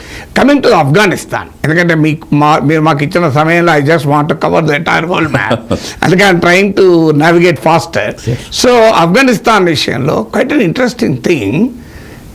India is steadfastly opposed to Islamic fundamentalism, which is right. It is a global threat today. So, అందులో Bharatiya Janata party has its own ideological agenda. కానీ we are moving closer to Taliban. I am not telling it is right or wrong. I am not taking a stand on that. I want you to explain to the viewer. So, Taliban is Taliban. It is a rabid reactionary. ఇందులో మళ్ళీ I just want to quote, human values should guide not the power structures అని. ఈ బుక్లో మీరు చెప్పిన సిద్ధాంతం అద్భుతమైన సిద్ధాంతం. కానీ గాజాలో హ్యూమన్ సఫరింగ్ విషయంలో మనం పవర్ స్ట్రక్చర్స్కే ప్రియారిటీ ఇచ్చాం. ఆఫ్ఘనిస్తాన్లో ఇవాళ మన తాలిబాన్లకు మూవింగ్ క్లోజర్ కూడా it is also power structure. It's not human values. అక్కడ ఉమెన్ పట్ల ఎట్లా వివరిస్తున్నారో మనకు తెలుసు, హ్యూమన్ రైట్స్ ఎట్లా ఇస్తున్నారో తెలుసు. No way Taliban is a reform. They can't be a good Taliban at all. So how do you explain India's stand on Afghanistan? నేను ఒకసారి లెట్ మీ ఫస్ట్ క్లారిఫై. నేనేమనంటే భారతదేశం ఆ స్థితికి చేరాలి, తన వాల్యూస్ని ప్రపంచంలో చేద్దాం, ఆ దిశలో ప్రయత్నం చేయాలి. బ్రాండ్ భారత్ అని నేను చెప్పాను, building brand Bharat. What is brand Bharat? మీరు అన్నట్టుగా హ్యూమన్ వాల్యూస్, మన ఫార్మ్ ఆఫ్ డెమోక్రసీ, ఈ వాల్యూస్ని తీసుకెళ్ళాలి, ఆ స్థితికి మనం చేరాలి. అది అంటే మన తెలుగులో ఒక తమాషా సేయింగ్ ఉందని, ఆసక్తి ఉంటే చాలదు, ఆ శక్తి కూడా కావాలి అని. సో మనకి చాలా ఆసక్తులు ఉన్నాయి, మనం చాలా మంచి గొప్ప ఆసక్తి, ఆ శక్తి కూడా కావాలి, ఆ స్థితికి మనం చేరాలండి. దానికోసం ఇంకా మనం ప్రయత్నం చేయాలి. నేను ఇందాక ఒక విషయం చెప్పాను, యుద్ధాల యొక్క స్వభావం మారిందని. నేను ఒక ఫుల్ చాప్టర్ రాశాను ఈ పుస్తకంలో, హెట్రోపోలార్ వరల్డ్ అని చెప్పి. హెట్రోపోలార్ వరల్డ్ అంటే ఏమంటే, ఎవరినైతే నువ్వు నిన్నటి దాకా కేవలం ఎన్జిఓలు అనుకున్నావో వాళ్ళు ఇవాళ దేశాలకే శత్రువులండి. నేను హంగరీలో ఉన్నా, హంగరీ ప్రధానమంత్రి నేను మాట్లాడే సెషన్లో ఆయన కీనోట్ స్పీకర్. ఆ కీనోట్ స్పీచ్లో ఆయన ఏమని చెప్పాడంటే, నా దేశానికి పెద్ద శత్రువు జార్జ్ సోరోస్ అన్నాడు. జార్జ్ సోరోస్కి దేశం ఉందా? జార్జ్ సోరోస్కి ఆర్మీ ఉన్నదా? ఆయన శత్రువు ఏంటి? ఆయన ఒక ఇన్వెస్టర్. కానీ ఒక ఇన్వెస్టర్ ఇవాళ దేశాలకు థ్రెట్ కావచ్చండి. నేను కొన్ని ఉదాహరణలు ఇచ్చాను. అదేవిధంగా నిన్నటిదాకా మీరు టెర్రరిస్టులు అన్నారు, ఇవాళ వాళ్ళ దేశాలను పరిపాలిస్తున్నారు. మీరు ఇస్లామిక్ తీవ్రవాదానికి వ్యతిరేకము, మీరు అలా వాళ్ళ చేతులు మేము కమ్యూనిజానికి చాలా వ్యతిరేకం అండి. మరి ఇవాళ రష్యాతో చైనాతో, ఆ రోజుల్లో రష్యాతో ఈ రోజుల్లో చైనాతో సంబంధాలు నడిచే లేదా, మనకి నడుస్తున్నాయి లేదా? చైనా ఇండియా వ్యతిరేకమైన పాయింట్లు కూడా అడగడం లేదు.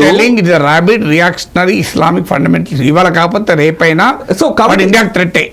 సో ఇవాళ వాడికి వేరే ఇష్యూస్ వచ్చాయి, పాకిస్తాన్ తో పంచాయతీ వచ్చింది, we're trying to enjoy it. తప్పు కూడా కాదు, we should in fact I'm not fighting fault with that. కానీ వాడు ఎప్పుడైనా ప్రమాదమే కదా. కాబట్టి ఎగ్జాక్ట్లీ. సో ఈ హెట్రోపోలార్ నేచర్ని అర్థం చేసుకోవాలి. తీవ్రవాదులను ఇప్పుడు మనం తీవ్రవాది అని ఐసిస్ వాడు ఇవాళ సిరియాకి ప్రధానమంత్రి కూర్చుని ఉన్నాడు. మీరు అన్నట్టుగా ఆఫ్ఘనిస్తాన్ తాలిబాన్ కూర్చుని ఉన్నాడు. సో ఫార్మర్ ఖలీఫేట్ వాడు. సో వీళ్ళందరూ థ్రెట్ కావచ్చు. ఆ కేర్ తీసుకుంటూ, ఆ కాషన్ తీసుకుంటూ కూడా, after all you are in that world, heteropolar world. I want to emphasize that we should be cautious. Cautious, of course we are cautious, but దాని అర్థము తలుపులు కిటికీలు మూసుకుని కూర్చుంటామని కాదండి. We deal with them.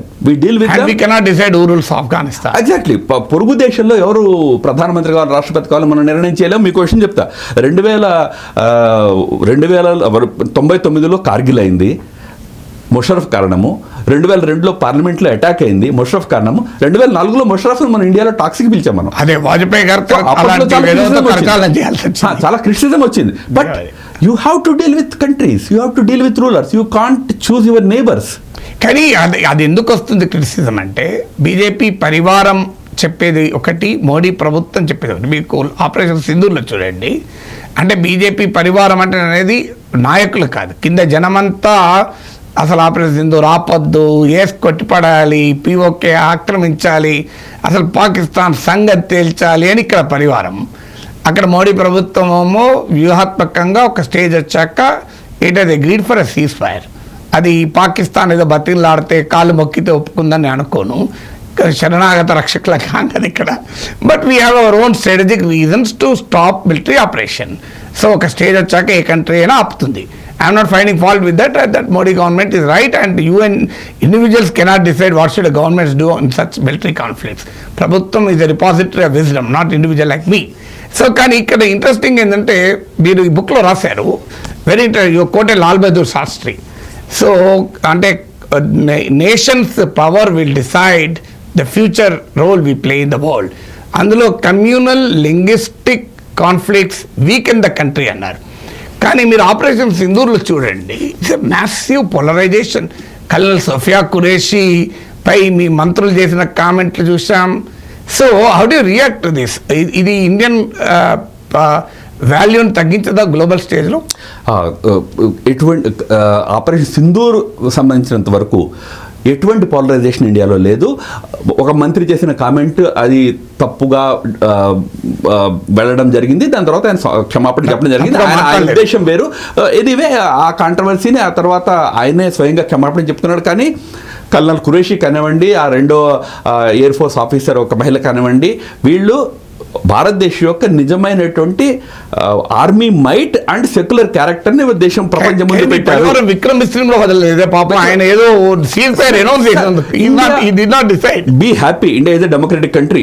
ఇతర దేశాల్లో మీరు మీ చైనాలో కానీ పాకిస్తాన్లో కానీ అటువంటి ఏమి అసలు అటువంటి ప్రశ్నే లేదు, లోపల తీసుకెళ్ళి. ఇక్కడ ప్రజాస్వామ్య దేశంలో రకరకాల ఒపీనియన్లు వస్తాయి. ఇవాళ you are living in the era of social media అండి. Social media is the most democratic media. మీరు చెప్పేది ఏంటి, ఇప్పుడు విక్రమ్ మిశ్రీ గారిని అన్నవాళ్ళని జైలు పెట్టాలా? Are you saying that? Are you understand that that is the kind of world you are living in? Jail పెట్టాను. నాకు రామాధవ్ గారి తప్పంటే చాలు. నేను అది తప్పని అందరూ అన్నారు. అని స్వయంగా ఫారిన్ మినిస్ట్రీ చెప్పింది, ఇది ఆయన మీద వస్తున్న ఆరోపణలు తప్పని. Yes, you say that it's wrong, that's it. వాళ్ళు ఏ పార్టీ వాళ్ళు ఓవర్ ది పీపుల్ ప్రపంచంలో అన్ని దగ్గరలో ఉంటారండి, అన్ని చోట్ల అన్ని రకాల. మన ప్రాబ్లం ఏంటి చెప్పండి నాగేశ్వర్ గారు, అస్సాం పోలీసులు మన ప్రాబ్లం ఏంటి చెప్తా చూడండి. 140 కోట్ల దేశము, ప్రజాస్వామ్య దేశము, ఇంత డైవర్సిటీ ఉన్న దేశము. మనం వెతుకుతూ ఉంటామంటే ఎక్కడ ఎవడన్నాడు ఓ స్టేట్మెంట్ తీసుకుని దాని మీద ఒక గంట సేపు షో చేయని, లార్జర్ పిక్చర్ మర్చిపోతుంటాం. అరే పూరా దేశం అంతా నిలబడింది పాకిస్తాన్ అగెనిస్ట్ గా, మనం హైలైట్ చేసుకోవాలా? ఒక నిలబడడం గర్వకారణం. వందలాది మంత్రులు దాన్ని స్వాగతించిన మాటను మీరు ఎప్పుడైనా గుర్తు చేసుకున్నారా? చాలా దేశంలో అన్ని చాలాసార్లు. కాబట్టి మీరు నాది దేశంలో ఇంత పెద్ద దేశంలో కొన్ని సంఘటనలు అవుతాయి, అడగాలి. దాన్ని ఎవరో సపోర్ట్ చేయట్లేదు. మీరు అన్న నిజం. జిగ్నేష్ మివాని గుజరాత్ లో కామెంట్ చేసి అస్సాం పోలీసులు అరెస్ట్ చేసిన దేశంలో మనం ఉన్నాం. బెంగాల్లో మా వాళ్ళని అరెస్ట్ చేశారు, కేరళలో మా వాళ్ళని అరెస్ట్ చేశారు. మీరు అదేందుకు గుర్తు చేసుకోండి. కూడా చెప్తాను. కాబట్టి తృణమూల్ కాంగ్రెస్ నాయకుడు నా ముందర కూర్చుంటే ఖచ్చితంగా అదే అడుగుతాను. డౌటే లేదు. అన్ని దగ్గర అవుతాయి. కమింగ్ టు అంటే చైనా గురించి మీరు అన్నారు. చైనా కానీ ఒక ఇంట్రెస్టింగ్ స్ట్రైకింగ్ ఫీచర్ రామాధవ్ గారు.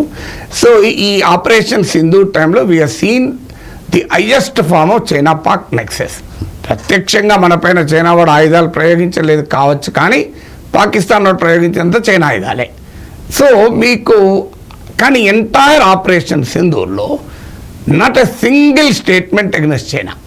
అది ప్రైమ్ మినిస్టర్ నుంచి కానీ, defence minister, home minister, foreign minister, not even BJP Parivar, ఇలా మధ్యప్రదేశ్ లాంటి మంత్రులు కావచ్చు, సోషల్ మీడియా, ఆర్మీ నుంచి లేదు. Single question was not asked on China. I'm not telling it is wrong. I want you to explain అసలు ఏంటి, what is the strategy. So ఇది striking feature operation Sindoor టైంలో. నార్మల్గా అయితే పాకిస్తాన్కి అంత సపోర్ట్ చేసేందుకు చైనాను మనం ఉతికి ఆరేయాలి. Is it? I'm sure it is strategic. What is the reason behind it? Army vice chief open గా చైనా వెపన్స్ ని మాకు ఎగనిస్ట్ గా వాడారని స్టేట్మెంట్ అది ఓపెన్ ఎవరు చెప్పాల్సిన అవసరమే లేదు కదా. మరి మీరు ఇంకెవరు చెప్పాలి? ఆర్మీ వైస్ చీఫ్ మాట్లాడుతున్నాడు, యుద్ధం చేస్తున్న వాళ్ళు చెప్తున్నారు చైనా వెపన్స్ వాడుతున్నారని. ప్రభుత్వంలో అండ్ పబ్లిక్ లో మేమందరము రాసాము చైనా టర్కీ యొక్క వెపన్స్ ని వాడారని. మీడియాలో ఓపెన్ గా చెప్పారు ఈ విషయాన్ని, అందరం మాట్లాడాము. ఇంకేం చేయాలి? చైనా మీద యుద్ధానికి వెళ్ళిపోవాలా? రిమెంబర్ వన్ థింగ్, దేశాలు ఏ దేశాలు ఎవరు వెనకాలన్నాయి? ఇప్పుడు మనం యుద్ధం చేసినప్పుడు S-400s వారాము. S-400s ఎవరు అండి? మనం తయారు చేసుకున్నామా? రష్యా కదా. సో ఇప్పుడు చైనా వెంటనే రష్యా అగ్నిస్ట్ స్టేట్మెంట్ ఇవ్వాలా? మీ లాజిక్ ప్రకారం ఇవ్వాలి కదా. మరి నేను ఇవ్వాలి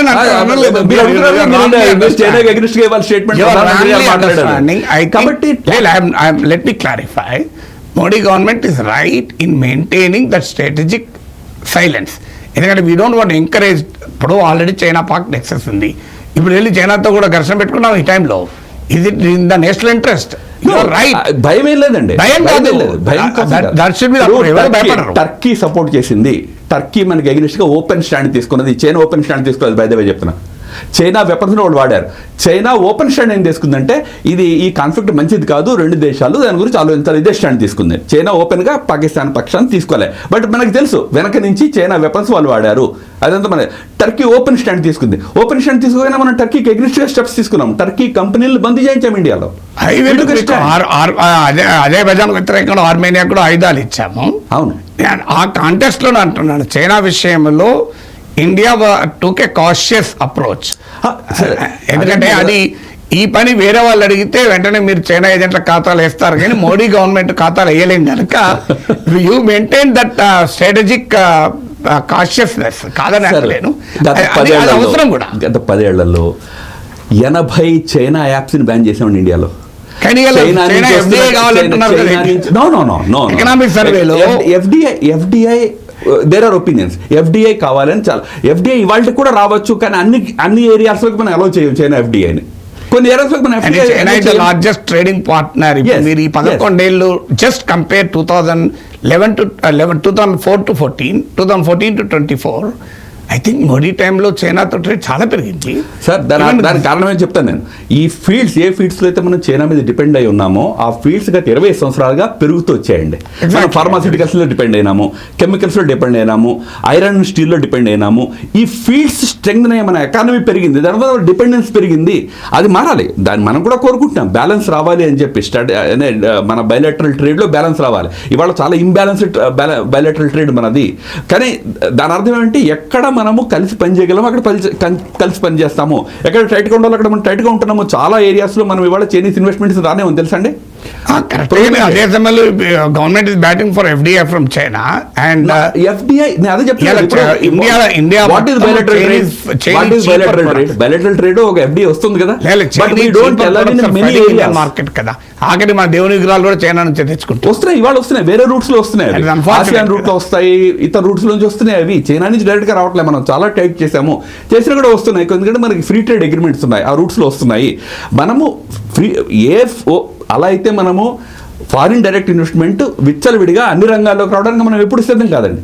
We go by our priority. And I was making and you are accepting that anti-China rhetoric వేరు, చైనా పైన డిపెండెన్సీ వేరు, ఆ రెండింటి మధ్య యానింగ్ గ్యాప్ అనేది ఇట్స్ ఎ ఫ్యాక్ట్. అందుకే నేను చెప్పా, no permanent friends, no permanent enemies, only permanent interest of countries. I think we're coming closer to China. I think now ఇప్పుడు రాజ్నాథ్ సింగ్ వెళ్ళాడు, మీకు జయశంకర్ వెళ్ళాడు. I think Modiji is also going to China, I think అని చదివాను ఎక్కడో. So we're trying to normalize the relation with China given the geo politics here. Trump వ్యవహరించిన తీరు చూసాం, పాకిస్తాన్తో నెక్సెస్ చూసాం, ఈవెన్ రష్యా, ఇండియా, చైనా ట్రైకాక్ కూడా తిరిగి యాక్టివేట్ చేస్తానికి కూడా ఇండియా సిద్ధమవుతున్నట్టుంది కదా. I'm not very sure about RIC arrangement, but 2019 వరకు ఇండియా చైనా మధ్యలో సంబంధాలు బాగా మెరుగుపడినాయి. గల్వాన్ తర్వాత 2020 తర్వాత మళ్ళీ ఒక గ్యాప్ వచ్చింది. ఇప్పుడు మీరు Pakistan China history, India relations history చూసినట్లయితే అప్స్ అండ్ డౌన్స్ ఉన్నాయండి ఎప్పటికప్పుడు. 1962లో చైనాతో యుద్ధం జరిగిన తర్వాత 16 సంవత్సరాల పాటు 16 సంవత్సరాల పాటు మనకి దౌత్య సంబంధాలు లేకుండా. తర్వాత 78లో వాజ్పేయి గారు వెళ్ళారు, వాజ్పేయి ఇనిషియేటివ్తో స్టార్ట్. 88లో రాజీవ్ గాంధీ వెళ్ళారు. So countries relations depending on situations మారుతూ ఉంటాయి. 19 వరకు మన సంబంధాలు బాగా నడిచినాయి. ఆయన మహాబలిపురం వచ్చాడు, మనం గుజరాత్ వచ్చాడు. అసలు మోడీకి జింపింగ్ ఉన్నంత స్నేహం ఎవరికి లేదు. కూడా గూగుల్లో కొడతా ఉయ్యాలు వాళ్ళ మీద కూర్చునే కనబడతాయి.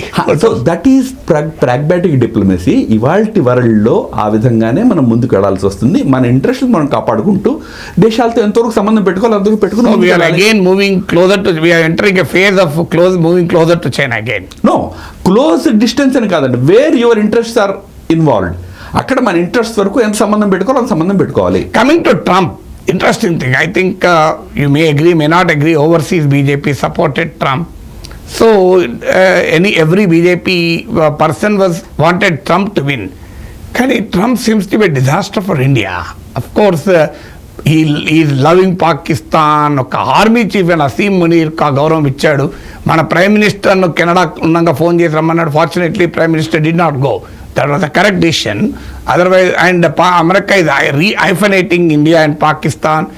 So Kashmir issue payna mediation antondi. So how do you, at least in the hindsight, ippudu enakku tiri chuste, did BJP estimate Trump's friendship?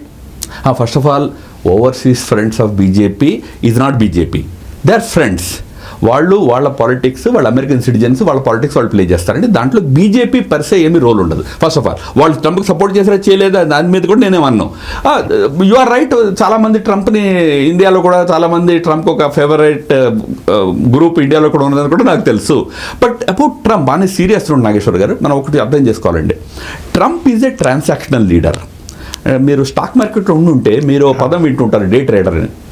Day trader అంటే ఏంటి? పొద్దున్నే ఓపెన్ చేయి, స్టాకులు చూసుకో, ఇన్వెస్ట్ చేస్తే డబ్బులు వస్తాయి చూసుకో, సాయంత్రానికి వెనక్కి తీసేసుకో. 80% day traders prove to be disaster. So ఆ డేంజర్ ఉన్నది. కాబట్టి మీరు అన్నదానికి చెప్తున్నా, ఇవాళ ఆయన పాకిస్తాన్ వాడికి లంచ్ ఇచ్చాడు అసీం మునీర్. కాబట్టి ఇండియా అగెనిస్ట్ రేపు ఇండియా నిన్న స్టేట్మెంట్ ఇచ్చాడు, India America free trade agreement దాదాపు అయిపోయింది, మా ఇద్దరికి సాటిస్ఫాక్టరీగా కన్క్లూడ్ చేస్తున్నాం అన్నాడు. So you have to deal with him అనే day to day basis. Obviously, because you are not choosing their president, na? Exactly. Americans chose him. You have to deal with him. But అటువంటి experience అన్ని దేశాలు కూడా ఉన్నాయి కదా. BJP ecosystem largely wanted Trump, though you are not decisive. మీ వల్ల అయిందని అంటలేను. So Trump కావాలని అయితే కోరుకున్నారు, కానీ at least is proving to be a disaster. Trump అయినా కావచ్చు, ఎవరైనా కావచ్చు, అమెరికన్ ట్రంప్ డిజాస్టరా కాదా అనేది ఏమంటే over next 3-4 days we will know. అంటే ఫైనల్లీ ఏం అవుట్కమ్ వస్తుంది రిలేషన్షిప్లో అని చూడాలి. ట్రేడ్ అగ్రిమెంట్ ఎలా అవుతుంది, ఏమవుతుంది. But you must remember we're standing our feet. మనము ఒప్పుకోవట్లే. ఆ ట్రేడ్ అగ్రిమెంట్లో మన మీద చాలా ప్రెషర్ పెట్టే ప్రయత్నం చేశారు. మన బ్రిక్స్ నుంచి బయటకు తెచ్చే ప్రయత్నం చేశారు. వస్తేనే మిమ్మల్ని మీతో ట్రేడ్ చేసుకుంటామని. We didn't surrender, we didn't buckle. So మనం we are standing our ground. So let us see what happens. Trump ఒక విశేషమైనటువంటి పర్సనాలిటీ, విశేషమైన క్యారెక్టర్ అయితే విచిత్రమైన పర్సన్. అలా మీరు అన్ని సమయాల్లో మనకి వ్యవహారం చేశాం కదా అందరితోటి. మరి గతంలో పాకిస్తాన్ లో చేసినాము. కానీ ట్రంప్ మావరిక్ అంటారు కానీ ultimately it's an interest of American supremacy. China వాడికి చైనా సుప్రమసీ కోరుకుంటాడు, రష్యా సుప్రమసీ కోరుకుంటాడు. How do we navigate their interest is the point తప్ప. అంతే. సో దాంట్లో మనం కేర్ఫుల్ గా ఉన్నాము, అది నేను చెప్తున్నా. అంటే ఫైనల్లీ మన ఇంట్రెస్ట్ వాళ్ళ ఇంట్రెస్ట్ ఎక్కడ ఎలైన్ అవుతాయో చూసుకోవాలా. We have to navigate. ఫైనల్గా రామాదాజీ, యూ హ్యావ్ లాస్ట్ చాప్టర్స్లో you rightly said the future of the country to be in the global స్టేజ్లో industry, science and technology, economic పవర్గా ఎమర్జ్ అయితేనే ప్రపంచంలో నిలబెడతాం. Whether we like it or not. Most of the world doesn't like China, but they still have the wonderful relation with China because that is found to be inevitable. వాడు economic domination కావచ్చు, technology కావచ్చు. మీరు it seems అంటే normal political నరేటివ్లోమో అద్భుతాలు జరుగుతాయని చెప్తారు, that's part of politics. కానీ మీరు I have measured at least 10 times unfortunately అని వాడారు.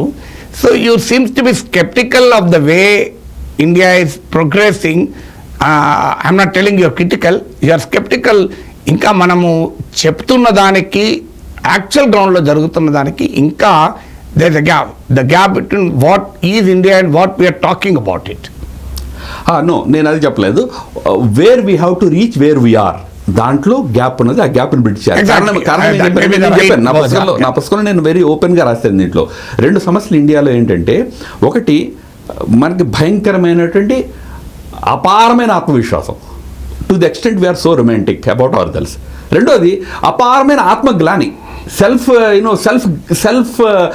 Disgust, self criticism. ఇందులోనే రెండు తప్పు. వ్యవహారికంగా ఉండాలి. పదే ఒక విషయం చెప్పా. మనము ఇప్పుడు చైనా ఇంత గొప్ప దేశంగా ఎవరు ఎదిగిందండి ఆర్థికంగా, టెక్నాలజికల్గా. చైనాలో మనకు ఇలాంటి సమస్యలు లేవండి. మనకంటే ఎక్కువ సమస్యలు అండి చైనాలో. ఇంటర్నల్లీ మనకంటే ఎక్కువ సీరియస్ ప్రాబ్లమ్స్ వాళ్ళకున్నాయి. అయినా వాళ్ళు బిగ్ పిక్చర్ ముందు పెట్టుకుని వెళ్ళారు. మనము ఎవడు స్టేట్మెంట్ ఇచ్చాడని దాన్ని ముందు వెతుకుతుంటాం. ఎవడి స్టేట్మెంట్ మనం హైలైట్ చేయాలా. ఇవాళ రాత్రి 9 గంటల 9 o'clock షోని ఎలా మనం నింపాలి, దాంతో అక్కడ ఇద్దరిని ఒకళ్ళకి ఎగరిసి పెట్టి కొట్టుకునేటట్టు చేయాలి. ఇదే మనం ఆలోచిస్తున్నాం. What about the bigger picture? 140 కోట్ల దేశంలో ముందుకెళ్ళడానికి ఏం చేయాలి, దాని మీద మనం దృష్టి పెట్టాలా. నేను 3 విషయాలు చెప్పాను. ఒకటి, నేషనల్ యూనిటీ మీద పూర్తిగా దృష్టి పెట్టాలి. దానికోసం ఏం చేయాలా, ఎఫర్ట్స్ అన్నీ చేయాలా. National unit. సెకండ్లీ, ఆర్థిక వికాసం మీద పూర్తి ఫోకస్ పెట్టాలండి. నెక్స్ట్ 10 to 20 years భారతదేశం మిగతా అన్ని పక్కన పెట్టి ఎకానమీ మీద ఫోకస్ చేయాలి. ఎకానమీ ఫోకస్ అంటే దాని అర్థం ఏమంటే కేవలం కేంద్ర ప్రభుత్వం చేస్తుందని కాదండి. కేంద్ర ప్రభుత్వము, రాష్ట్ర ప్రభుత్వాలు, కార్పొరేట్స్, మన దేశంలో డబ్బులున్న కార్పొరేట్స్ అందరూ కలిసి ఎకానమీని ముందుకు తీసుకెళ్లాలా. Second thing. Third thing is technology sir. కొత్త ప్రపంచంలో, న్యూ వరల్డ్లో టెక్నాలజీయే మిమ్మల్ని పైకి తీసుకెళ్ళినా కిందకు తీసుకొచ్చినా టెక్నాలజీయే. కాబట్టి టెక్నాలజీ రంగంలో ముందుకెళ్ళాలి. అన్ఫార్చునేట్ అనే పదం ఎందుకు వాడానంటే, ఈ టెక్నాలజీ రంగంలో విశేషంగా మనం చాలా వెనుకబడి ఉన్నాం. చాలా గ్రౌండ్ని మనం కవర్ చేయాల్సి ఉంది. ఇవాళ మనము మోడీ గారి ప్రయత్నం కారణంగా బుల్లెట్ ట్రైన్ తెస్తున్నాం. బట్ బుల్లెట్ ట్రైన్ ప్రపంచంలో 1966లో స్టార్ట్ అయింది. ఆఫ్టర్ 60 years మనం తెచ్చుకుంటున్నాం. మనం ఎహెడ్ ఆఫ్ కర్వ్ కైసే ఎలా వెళ్తాము? దాని గురించి ఆలోచించాలా. దాని గురించి మన ఇన్వెస్టర్స్ ఆలోచించాలా, మన ఇండస్ట్రీ ఆలోచించాలా, సెంటర్ అండ్ స్టేట్స్ ఆలోచించాలి. అది నేను ఈ బుక్లో సజెస్ట్ చేశాను. Nobody can differ with that macro picture. Obviously ఎవరు డిఫర్ కాలేరు. మీరు అన్నట్లు సినిసిజం మంచిది కాదు. We should not undermine our own country. There is no different at all. మీరు అది కరెక్ట్గా చెప్పారు. ఈ ప్రొఫెషనల్ పెసిమిజం అండ్ సినిసిజం ఎప్పుడు దేశాన్ని ముందుకు తీసుకెళ్లేదు. కానీ అదే సమయంలో మీరు అల్ట్రా నేషనలిజాన్ని, సూడో నేషనలిజాన్ని కూడా మంచిది కాదని చెప్పారు. That's a good thing. So ఇదైనా అదైనా మంచిది కాదు. We should have a realistic and pragmatic. ఒక దేశం, మన దేశం బాగుపడాలని మనం కోరుకుంటాం. దాని అర్థం బాగుపడుతున్నా విమర్శించమని కాదు, బాగుపడకపోయినా పడుతున్నామని చెప్పుకోవడం కాదు. బాగుపడాలి, దానికి తగ్గట్టు కృషి కూడా చేయాలి. We will only hope that India will be a very decisive player in the emerging so call new world. ఎందుకంటే సో కాల్ ఎందుకంటున్నా అంటే మీరే అన్నట్లు సందిగ్ధంలో ఉన్నాం కనుక ఇంకా డిఫైనింగ్ ఫీచర్స్ మనకు కనబడుతున్నాయి మస్క్గా. So it has to further crystallize and consolidated. Well, really thank you very much, Ram Madhavji. It was a very nice interaction. So we hope people will read this book, The New World, the 21st Century World Order in India. So as I told, this is a good book where you can agree, disagree, and I'm sure many critics of BJP will agree with Ram Madhavji's positions in this book. They can find many things which they agree. Of course, a book is a candid intellectual erudition గా ఉండాల్సిందే. It can be A public meeting speech కదా. So thank you very much Ram Madhavji once again. Thanks అండి, really enjoyed the conversation. Thank you.